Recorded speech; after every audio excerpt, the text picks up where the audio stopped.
Hey, welcome back to Pastoral Apologetics, and we're continuing in this series, What is this book of the Bible about? And today we're talking about the book of Judges. The book of Judges is Shoftim in Hebrew. It was written by the prophet Samuel around 1025 BC. And when I say judges, I don't want you to think like gavels and robes. I want you to think about heroes, because that's what the judges were. They were heroes that God sent to deliver his people. The story of Judges is a simple one.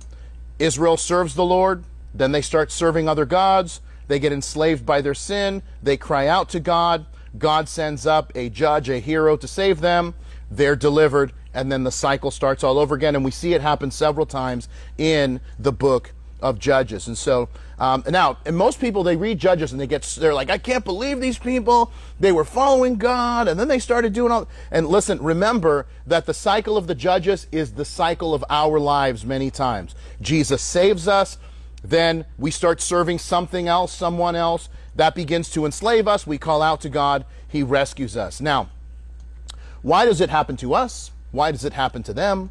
To answer that, all you need to do is read the very last verse in the book of Judges, which explains everything, that says, in those days there was no king in Israel, and everyone did what was right in their own eyes. People just did what they saw fit, and it was disaster.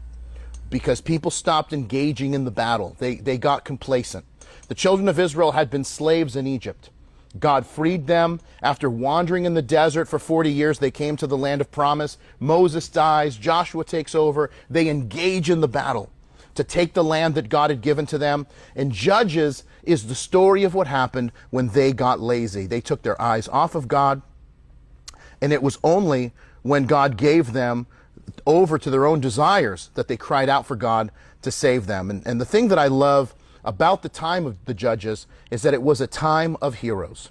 It was a time when God would raise up a man or a woman, and they would deliver the people and lead the people to where God wanted them to be. So listen, I believe that this book is going to stir you up and show you that God is looking for men and women who are fully devoted to Him, that He can show Himself strong on their behalf.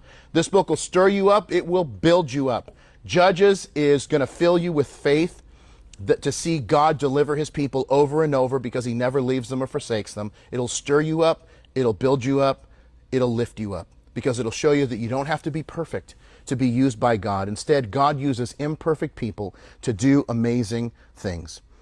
The book of Judges ends, and it's in chaos, because it's not a surprise. The commentary is there's no leadership in the nation.